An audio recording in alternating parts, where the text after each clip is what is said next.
wasn't the owner's son's coming in and he's going to teach us all about how it works. This was, hey, the owner's son's coming to join the company. We're all in this together. This is new for all of us. Let's learn this together. Welcome to P&L, Priorities and Lifestyle, with your host, Rob Schultz. Rob is the founder and president of Schultz Wealth. All opinions expressed by Rob and his guests are solely their own opinions and do not reflect the opinion of Schultz Wealth Limited. This podcast is for informational purposes only and should not be relied upon for investment decisions. Please refer to our website for more information. Welcome everybody to P&L, Priorities and Lifestyle. I am your host, Rob Schultz, and today our guest is Eric Wessinger. Eric, welcome. Thank you very much, and happy to be here. Thanks for having me.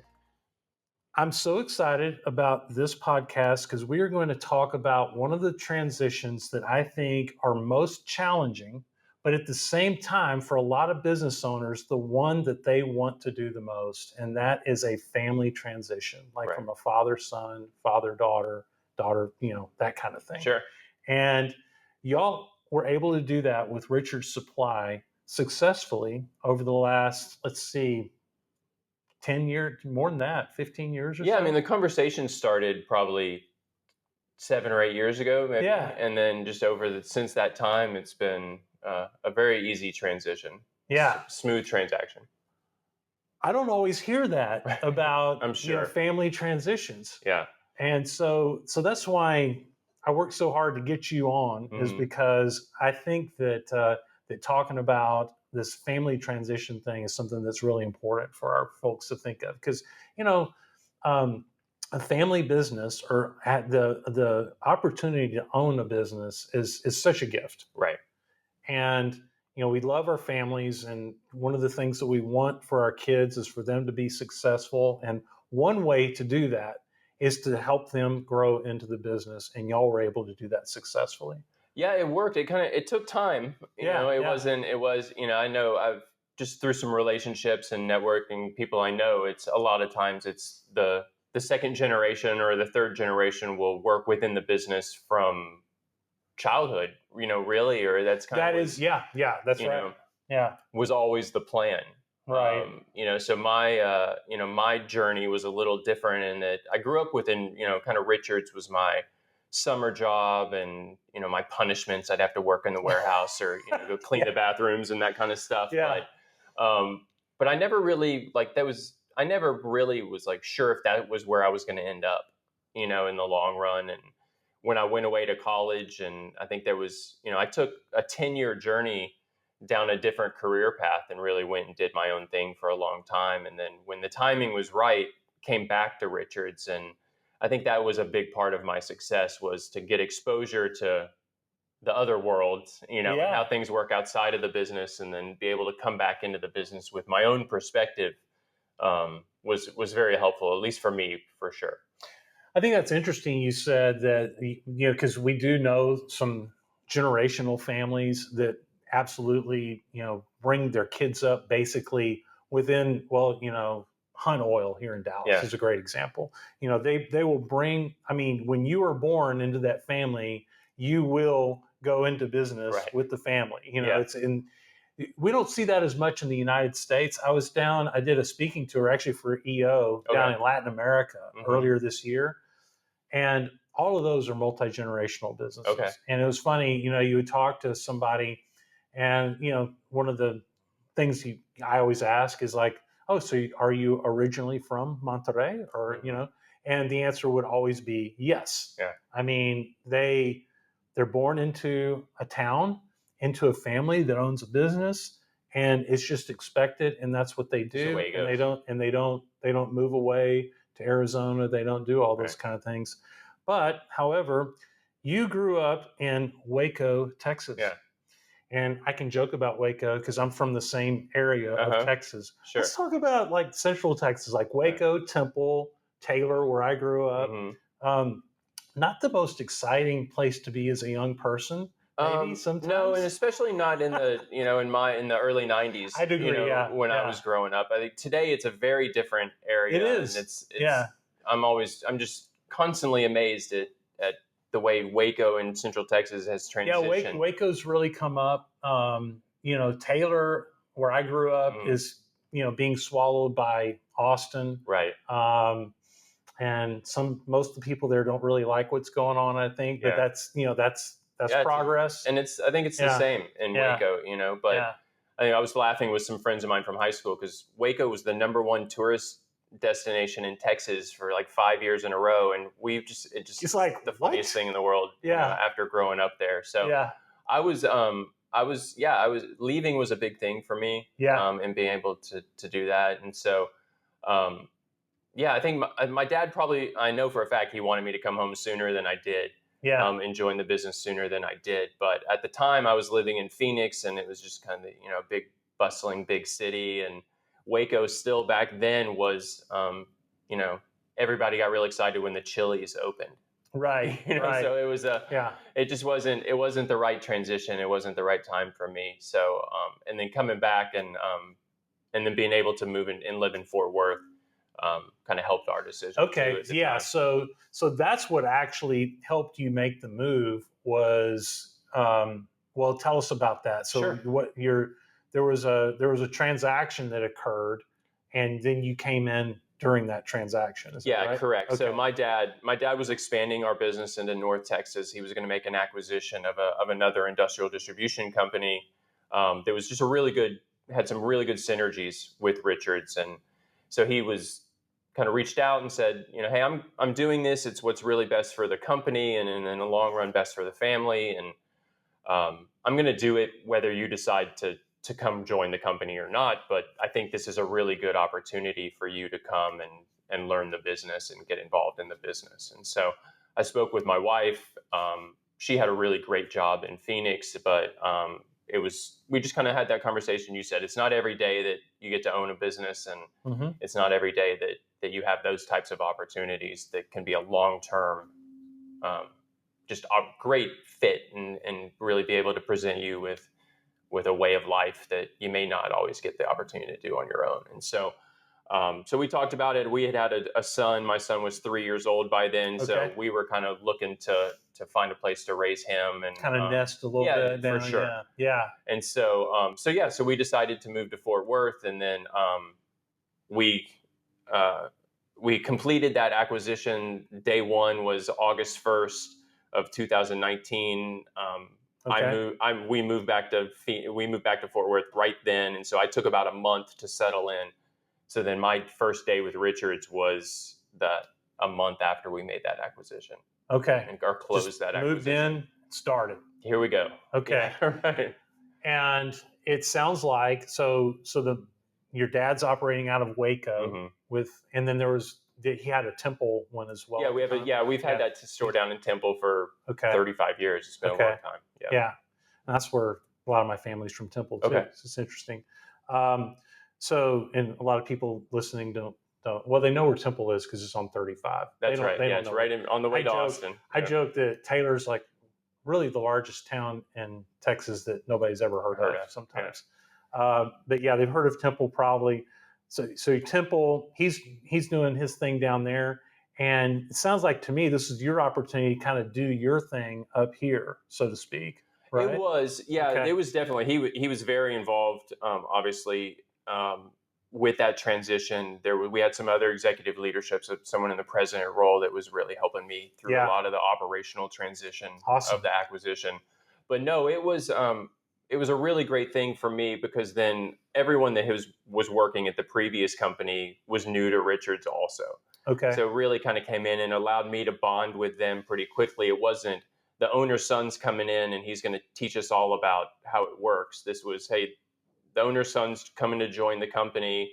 We're all in this together. This is new for all of us. Let's learn this together. So it really kind of helped me bond with that group and build the personal relationships. And it wasn't so much of a, I'm coming in to tell you how it is. It was like, I'm coming in and let's figure this out together. Well, and I think that I'm sure that was a huge part of your success. For sure. Because, I mean, I can see it as, my company just got bought. I'm the manager or whatever. And it's like, okay, so the owner's son who's never been in our business is going to be my boss. Yep.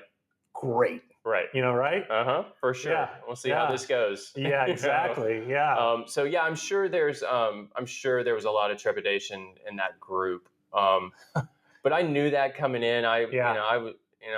I was pretty humble about it, and Good. I just wanted to be very upfront and honest from the beginning of like, hey, I'm learning this too, and we were lucky because it was a really strong group, really good employees, really great experience, and there was a lot of the same cultural um, foundations within that group of people from a customer service standpoint. And so we weren't, like rewriting the book. We were really just kind of building off of some things that they were already good at and then just kind of tweaking it to the Richards way of doing it. And so there was definitely, some hard times and some pushback and some things like that. But again, it was new to me too. So I had to learn it at the same time they did. Okay. And I think that helped some of those conversations as we were working through that transition. Yeah, that's great. Tell us a little bit about what Richards Supply does. So what is your product? Yeah, so sure. So we are, we're what I kind of the easiest way to put it is like, we're the good old fashioned American middleman.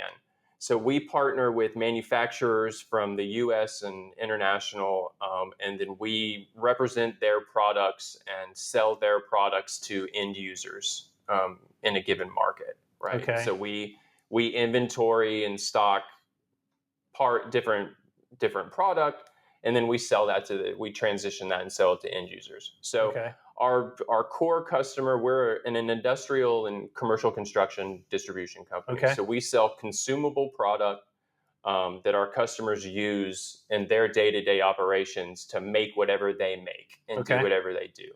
So one example with that would be here in Fort Worth, we work with a number of companies that make transmission towers that you use for power and light, or through cell phone towers, just the big, just the vertical towers that you see. So that starts as a flat piece of sheet metal, and then those companies fabricate it into a tower. So we're selling those companies safety equipment that they use in their facilities. Okay. So we're selling them hand, eye, and hand and body protection. We're selling them abrasive and cutting tools that they use to form and shape that metal into the pole size that they use. We're selling them welding consumables that they use to seal, those towers and things like that. Wow. And then we also sell janitorial. So we're in office and break room products that they have throughout their facility. So overall, we cover 17 different product categories.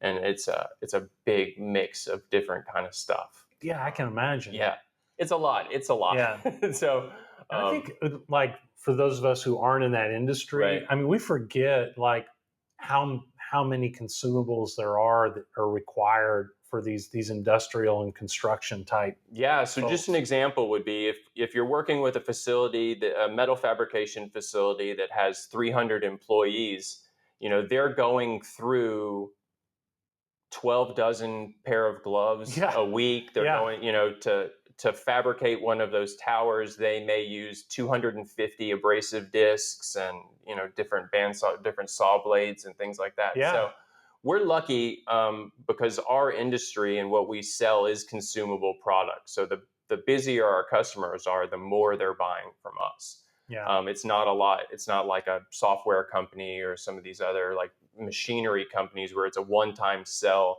with this long life cycle, or this long sell cycle, but then when it's over, it's done and you got to start over. We build really great relationships and we have really good service. So our customer, once we get a customer and we build those relationships and that trust, and we get an understanding of what they use on a regular basis, we very rarely would lose a customer to a competitor. So we have very long-term relationships, where we're getting daily, weekly, monthly orders from our customers for the same product. Yeah. So it's a lot to manage and it's a lot to take care of, but it is pretty consistent.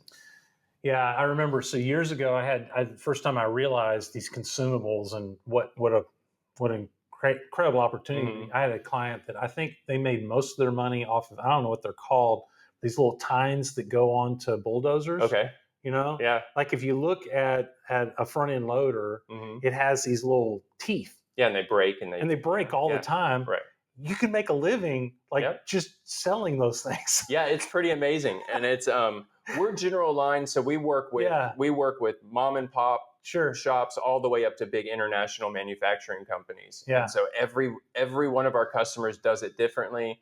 Every one of our customers, kind of buys and likes different things. And so we've got to be real agile in that. But yeah, it's amazing when you really start digging into it. Like we'll get into, like we recently made an acquisition about 5 or 6 years ago for a company that makes casters and wheels, that you would see like on the bottom of a piece of furniture or something like that, or to people to move carts and things around.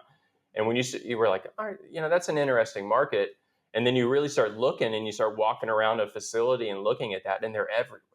You're like, this is much bigger. This is much bigger than we thought it was. Yeah, and it's ball bearing based. Yeah, so, and again, you use them and they break, and you got to replace them. Yeah, it's a real product. It's important. Yeah. Yep. And then we also have a service component of our business, where we'll come in and we'll look at inventory management and then process improvement for our customers. So a lot of times, because they use so much of these materials and stuff just gets lost amongst the shop. You can imagine if you're in a big, 100,000 square foot facility that has 300 employees, like stuff just gets lost. You know? So, and a lot of the product that we use is integral into the end product for the customer. So if they run out of a grinding disc, it stops their whole operation, right? And so what we can come in and do is it's called vendor managed inventory. And so we'll come in and we'll set up a program where we're actually going on site on a regular basis to make sure that they have enough of their key products and that we're replenishing those products in a timely manner so that they don't run out. So, kind of like, P&G comes into a grocery store and does the same thing, right? Okay. Right?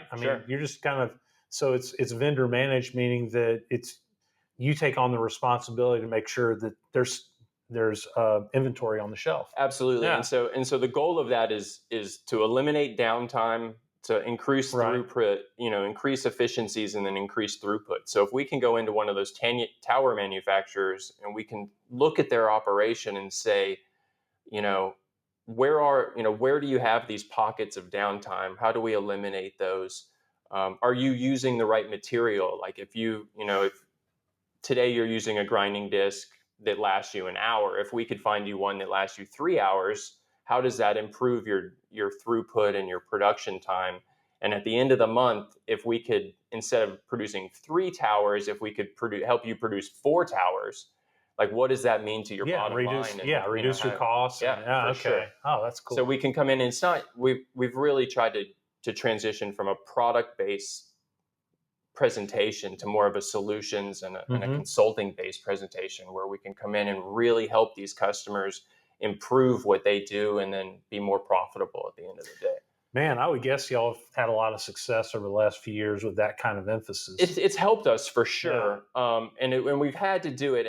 And what we've had to learn is you got to talk to the right people. Maybe the guy in the maintenance crib doesn't necessarily care about the bottom line as much as he does just making sure that the machines are up and running. Right. So we've had to learn how to have different conversations. But then, with the increase in e-commerce and Amazon and all these internet, like we sell WD-40 and toilet paper. Like customers have a lot of choices on where they can buy what they buy from us. So we've got to be more than that stuff. We've got to be able to offer these more bottom line oriented solutions. So we were talking earlier, and I know that you're part of a buyer group within your industry. Yep. And you said that's been a really, really good, not only obviously being part of a buyer group and being able to get your costs in line and so forth, but also just from a mentorship standpoint and all that. Can you talk a little bit about that? Yeah, absolutely. So the group is called Affiliated Distributors. Okay. And now they're multinational. They're in Canada and Mexico, but they actually represent, so we're in their industrial and safety division, but they actually represent 7 or 8 other verticals, like for electrical distributors and building material distributors. And so they're actually like, if you looked at that company overall, it's a multiple $billion-dollar organization. Sure. So my dad joined that group back in the mid 90s, and he repeatedly would tell you that it's the best decision he's ever made as a business owner. Because not only does it give you the things that you mentioned, which are, you know, pricing and purchasing power. There's some rebate components that really helps us with our bottom line towards the end of the year. Um, but it's the camaraderie and the networking piece of it. So there's 250 other companies that are members of the industrial division. So Okay. and those range from very small operations up to big national kind of distribution companies. And so, but each one of them is independently owned. There's no publicly owned companies. So it's really kind of this power of independent distribution where we can get in and we get together twice a year for these big national events, and it's networking and best practice sharing. And so it's just been super beneficial for Richards to help us become a better company.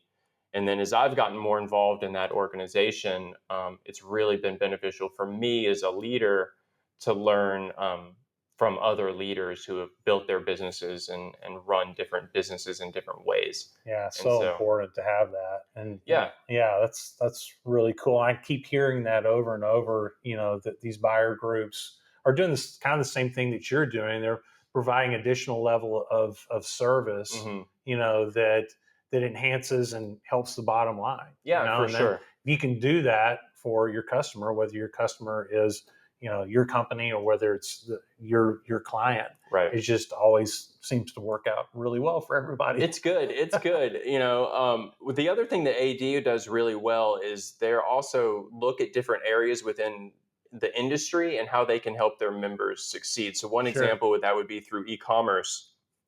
And 10 years ago, I would tell you very few members had a website. Sure. Like Richards has had a website for a long time. My dad was really on the forefront of that. But very few distributors did. And if they did, they weren't very good, and it would just be kind of like an online catalog. There was very little transactional ability. So what AD came in and they said, well, how do we help our members do that? So they went out and partnered with content providers and e-commerce professionals throughout the industry and built a program specifically designed around independent distribution that the members could then could subscribe into that program. And they've really helped, and then they've been able to help a customer with a company said, hey, how do I build a website? Then they could go to AD and be part of this program. And then they would have programs and organizations and different tools and access to professionals that could help the business do that. Oh, wow. So they've really, and that's now just a huge benefit for all the members and things like that. So that organization as a whole has done a really great job of like, not only the networking and the best practices and the rebates and the buying power, it's also like, how do we help you become better? And so that's also been beneficial for me to be part of those kind of transitions within AD, and really learn a bigger perspective. Yeah, I got the you. industry. Right? Yeah, that's so important. So 2019, you come in with a very humble attitude. You start having success in Fort Worth. Your dad obviously is still running the business overall. There's obviously another part. There are other team members of the leadership and so forth. But we may have failed to mention, I mean, you are president and CEO today, of Richards Supply. That's right. So you're the guy now, and that was only 5 years ago. Yeah. Okay. 19, yeah. Around, yeah. So I always joke, 5-year plan. You ask, if I'd asked your dad, let's say in 2019, it's like, so what's your plan? Well, I plan to transition the leadership to my son, over the next 5 years. Right. I would laugh because if I asked him the next year, he'd say 5 years and so forth. Right. But y'all actually did it in 5 years. It's because when did that become effective? So we started having that conversation probably around 2014. Okay. 2014, 2015. Okay. After I ran the Fort Worth location for a couple of years, then I moved into. I started getting more involved in the company overall in the basically. So I got my timing wrong. So y'all started the Fort Worth office in 2009. Nine. Right. Okay. So in 2009. So 2009 to 2019, you became CEO in 2019. Correct. Okay. Yeah. All right. So that's years. right. Sorry, I had that all wrong. No, that's okay. No, that's about So about a 10-year transition. So I ran the forward store for a couple of years, and then I got in, and then I moved into our corporate sales manager position where I ran our outside sales team, and got into, and that really helped me build Okay. relationships with customers and Sure. just learn a little bit more about actually what our end users, what our customers do, and how we can help them. And then so I did that for a couple of years, and then moved into the president's role and kind of moved into operations after that. So that was about a 5-year cycle. And then Okay. so I moved into the president role. Let's just call it 2014. And so Dad, we started kind of talking, hey, you're taking on more responsibility. Like, what is this going to look like moving forward? Because he, to his credit, felt comfortable with what I was doing, and he trusted that I had the best, and I was good at what I did. Yeah. And so he was like, all right, well, let's start putting pen to paper and really trying to figure this out. So we kind of outlined a 5-year transition plan, that was a little bit more financially based than actually like his role versus my role, but Okay.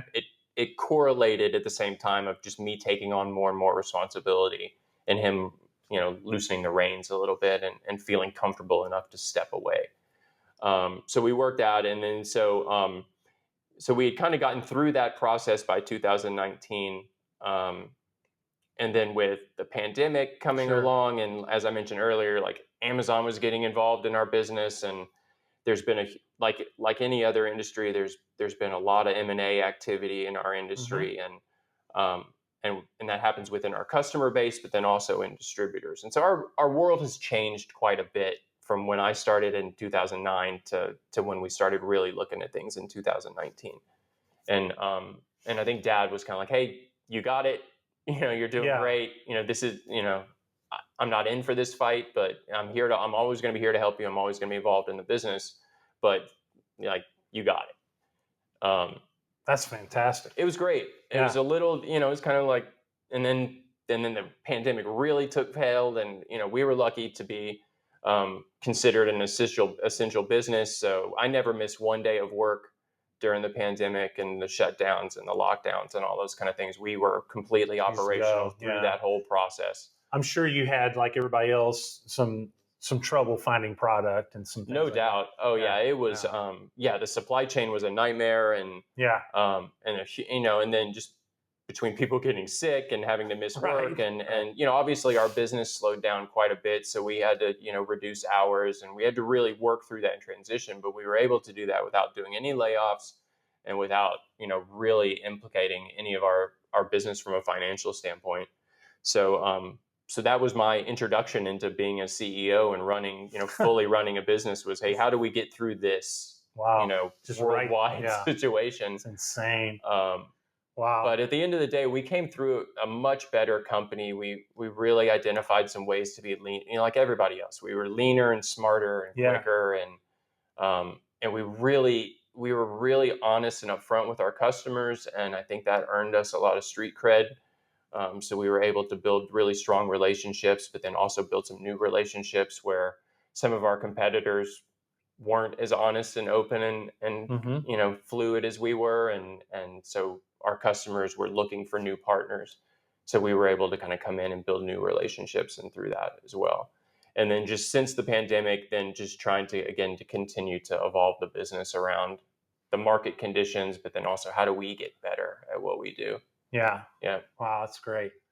So you and your dad sounds like really communicated well, and were able to work through this from a business standpoint of the leadership transition from him to you. For sure. What we didn't talk about yet was, so you have a sister. I do. Yeah. And she's not involved in the business. She's not. No. Okay. Yeah.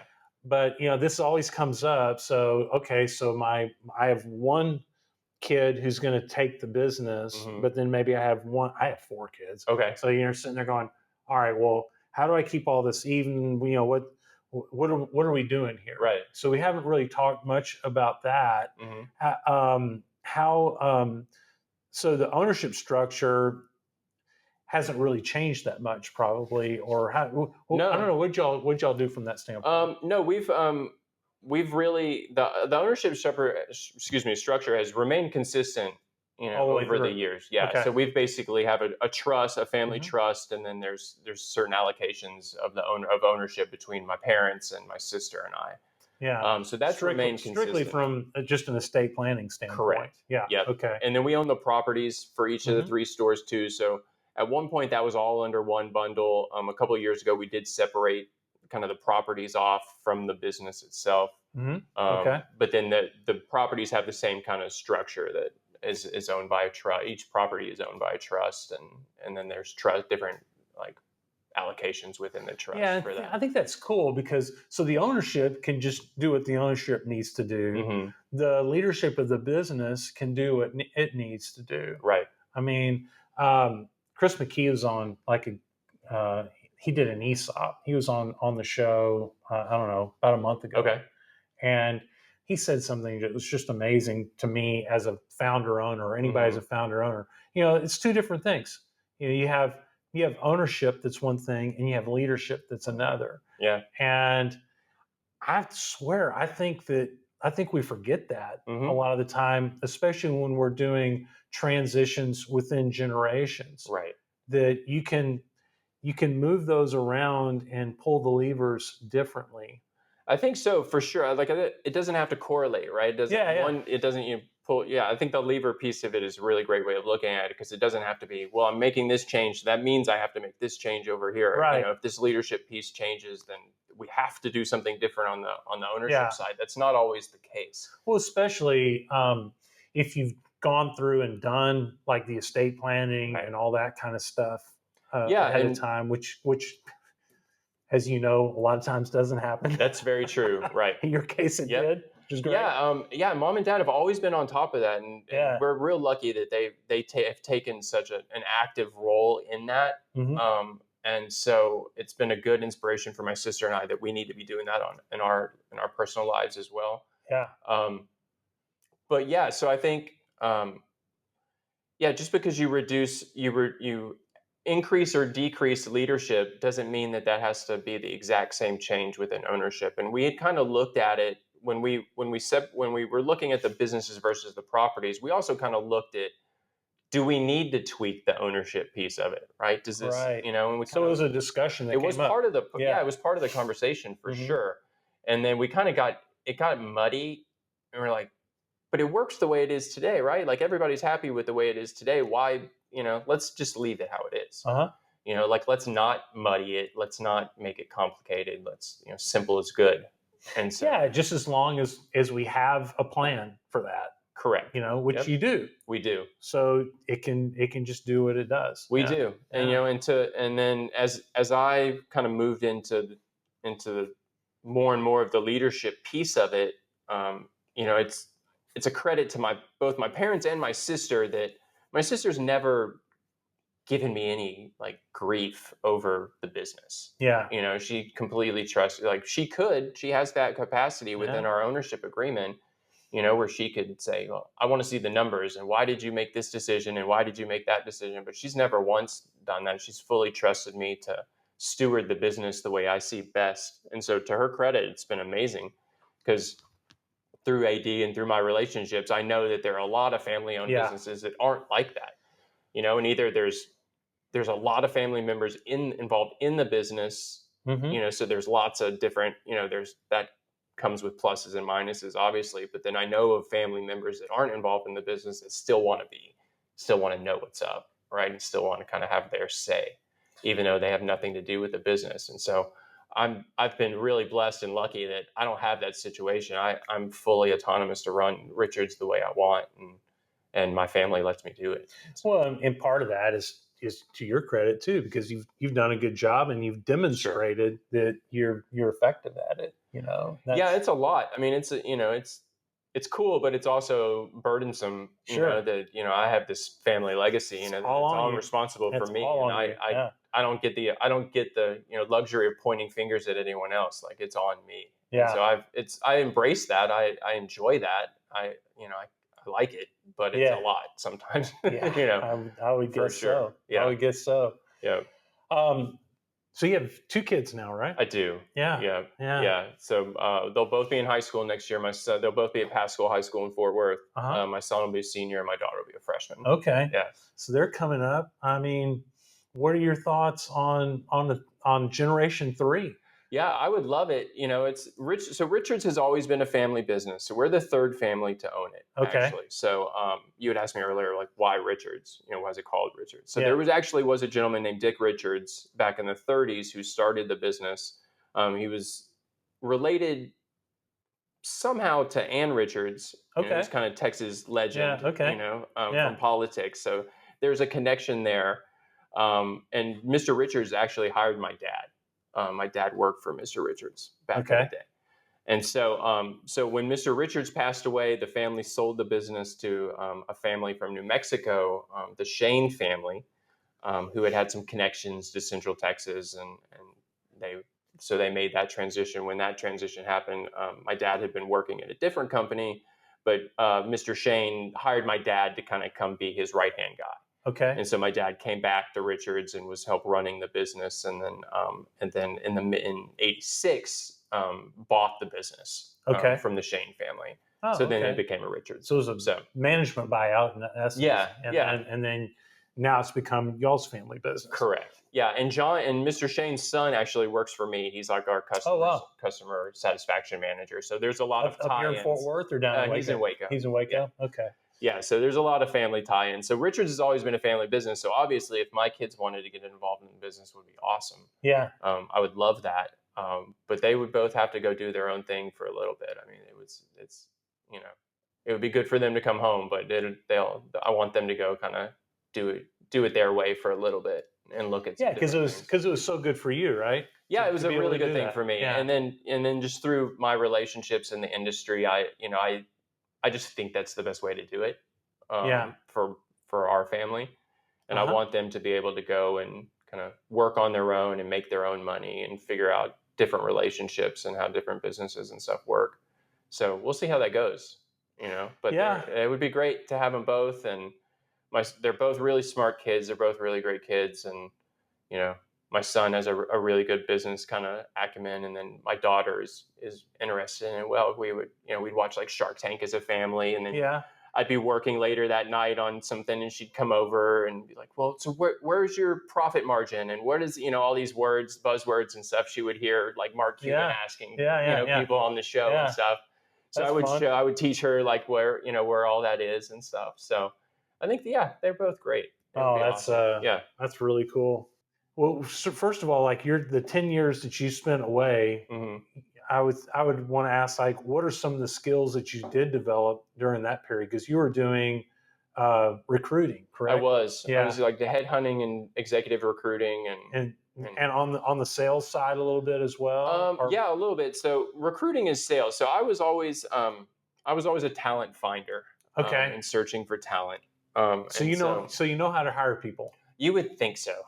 I still make mistakes, and I don't think any of us. Like, you think I'd be better at it than I have been, but I've still found a few diamonds in the rough, and I'll bet hired some good people. I'll bet so. But no, it was a really great. So I came into that industry in the technical field. So I worked for a company that did IT recruiting, and this was right in 99, 2000. So this was in the Y2K kind of era. And so it was just busy with all these companies would hire us to help them find IT talent to work on different projects and things like that. So that did help a lot. Yeah, and this is it's so funny to think back on it back then, but like during Y2K, like there was no remote anything, right? Yeah. So we would get hired by a hospital, right, that has 1,000 PCs. Right within the hospital, and a technician would have to go to each one of those PCs, manually upload some software to help with the 99 to 2000 and wait and wait and wait, spend 45 minutes at each thing. So the hospital would hire out. Now you could do that in 30 minutes, like from your laptop, right? But so we would have to go. So a hospital would hire us and they say, hey, we need to hire 50 PC techs for the next 3 months to come in and do these projects. So then we would go find those people and put them on that project. Put them on site. They'd go do their thing, and then we'd help them, and then that job would be over, and we'd help them find other send jobs them somewhere else. Right? So part of my role as a recruiter would be just to go find that talent, right? And you just go try to find those people. So that would be beneficial. Yeah, it was good. It really taught me communication, right? And how to ask questions and how to, if I'm kind of pre-screening a candidate, what do I need to do? What kind of questions and what does my cadence need to be to get the right information out of that person to then determine if they're the right fit for that specific opportunity. Yeah, that's a real talent. It's it's amazing. And so I really learned that piece of it is how to listen and how to ask good questions, and then and how to ask hard questions.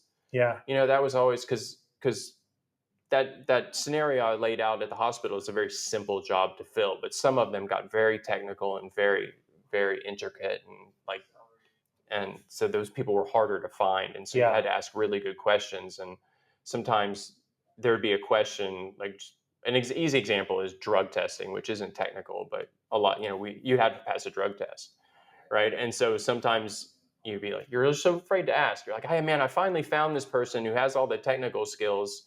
They're a fit for it that way. But if they can't pass a drug test, then they're not going to be able to get the job. Yeah. You'd be a little afraid to be like, hey, so can you pass a drug test? Because you're afraid the answer you don't want to no. Yeah, you don't want to ask those questions. Right. But then if you don't ask and then he goes and interviews and gets the job but fails his drug test, then you drop the ball from the very beginning. Yeah, and it just feels a whole bunch of trouble for nothing. Yeah. So that really helps. So that example actually helps through the conversation, like with the supply chain issues and when COVID and the pandemic was going on. It's like you didn't want to tell a customer that you couldn't get their hard hats for 6 weeks. But if you didn't tell them, it was going to come back and bite you in the ass. So if so you learn to have those hard conversations. You know, and like you tell it's not good news, but this is the news. It is. And just knowing how to do that is huge. Yeah. Right.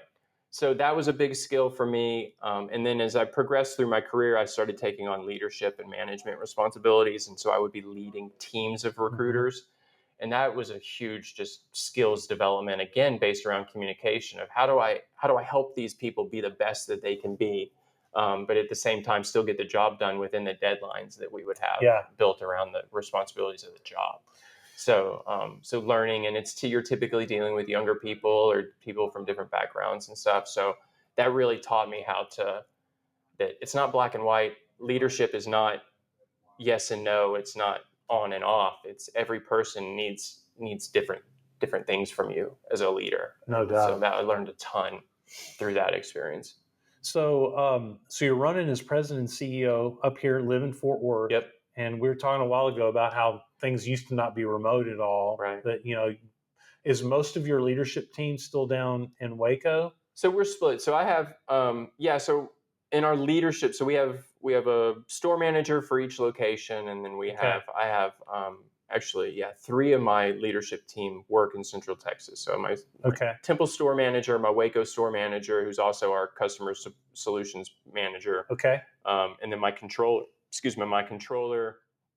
and then my digital e-commerce director operates. They're down there. They're down there. Okay. And then my purchasing and product manager and myself operate out of Fort Worth.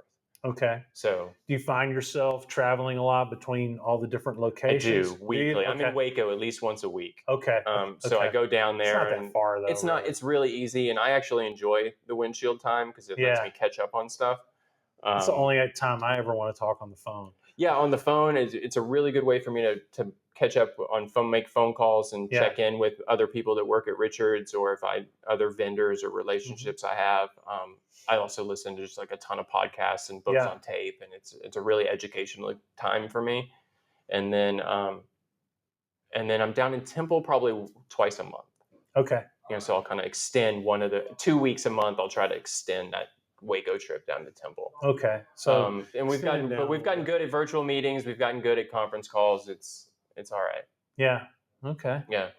Well, good. So where's Richards go from here then? What's kind of on the forefront of what you see exciting things Yeah. for your company going Yeah. forward. So we're gonna continue to expand that kind of services and consultative selling kind of model. We're really gonna I've kind of reorganized our sales team into kind of a hunter farmer setup. Where Okay. I've got a team of salespeople from a account management standpoint who can come in and do that inventory management and those kind of on site hands on. So that's services. the farmer side That's of the it. farmer side Yeah. of it. And they're still looking for ways that we can grow. Hey, I'm helping you with your gloves. Could we also help you with your eye protection? Those kind of Gotcha. things. But then I've developed this team of business development people that are going out to build new relationships, and they're really focusing on that kind of bottom line improvement selling style. So that's exciting for us. It's Yeah. really expanding our kind of perspective on what we can do. There's also some different little aspects within our business, some of those categories that we service that we're really, really good at. And It sounds like cell towers is like really big. yeah, from an You used the industry example. standpoint. And Yeah. for whatever reason, the North Texas market has like 5 or 6 of the largest cell tower manufacturers in the country. It's I didn't very know interesting. that. Yeah. I mean, you Yeah. see them, but you don't Right. realize that it's that concentrated. Yeah, and Okay. it's so we've been able to tap into what we do well here, we can translate here. Sure. Okay. And then, but like within our product verticals, like bandsaw blades is an example. So we actually have a weld center at our Fort Worth location where we actually custom fabricate bandsaw blades that our customers use in their facilities. So I think there's 3 or 4 weld centers in Central and North Texas. So we're one of them. So we're trying to start and talking about how do we expand that service? How do we take maybe some of these categories like that where we have some unique capabilities, and how do we maybe translate that into additional revenue sources and services that we can provide to our customers, built around service, and make it a little bit more focused than some of the general line conversations that we have on a daily basis. I really want us to start looking at what do we do really well, and how do we maybe leverage that into some deeper relationships. And then just continuing to grow. We're really working on our internal training program. Historically, it's just been like, it's your first day, and here's some basics, and we'll help you along the way, and trial by fire, and drinking from a water hose, and all those kind of things. So we're really starting to try to develop some different training capabilities for all our employees, through some, like basically some online training and different resources, but that are focused on both professional and personal development. Mm-hmm. So we really want to offer that to our employees and be able to kind of say, hey, we really want to help you develop on ways that will benefit Richards, but then also benefit you and your family. So that's a big initiative that we hope by the end of the year to really have that kind of training, like a Richards University kind of program. Oh yeah, that's a great idea. Yeah. So we're excited about that, and then just continuing to learn more about our customers and how we can help them. Yeah, well, that sounds really exciting. It's fun. We're having a good time, especially the bandsaw part to me. I think bandsaw blades. Yeah, because I carve decoys. Okay, so I use a bandsaw. Oh, that's cool. All right. I'll have to come see. Yeah, you come see us. We'll help you out. So, yeah, I think there's just some cool ways, because what we'll find is that in a lot of our customers that are medium to small size operations, they don't have a lot of the in-house specialty. Maybe the person may wear a lot of hats, right? Yeah. So their maintenance manager is also their safety manager, who's also responsible for the bandsaw operation. It's also responsible for this. And so what we're going to try to investigate deeper into is, can we come in and help them? Maybe if I can take that off your plate, Oh, that's huge. Just make their job easier. For right? sure. Yeah. You try to make it easy is a great way of putting it. Yeah. Well, good. Well, everybody, Eric Wessinger, thanks for coming. Yeah, I appreciate it. It was a great conversation. Thank you. Yeah. It was good. If somebody wants to get in touch with you and kind of visit further about, any of this, what's a good way for them to talk to you? So probably these. So I have a LinkedIn account, so you can try to. You can find me through that, either through my name or through the Richards account. Okay. And also the easiest way to do it would just be through our company website. It's just richardsupply.com. Okay. If you go to the contact things, my email and cell phone number are listed in we appreciate you sharing that. We'll put that in the show notes so that everybody has that information in case they want to visit with you. Sure, About, we would love to have a conversation about how you did the transition, your exciting growth, bandsaw blades. Yeah, anything, whatever. If you need toilet paper, you let me know. All that We'll stuff. help you out. That's cool. Yeah, no doubt. Well, good. Well, thanks everybody for joining us today. We put this out every other week. If any of our listeners out there have great ideas about entrepreneur stories that they think would be interesting, feel free to contact me. We're always looking for great stories like Eric's, and we really appreciate y'all joining us today. Have a great week. Take care.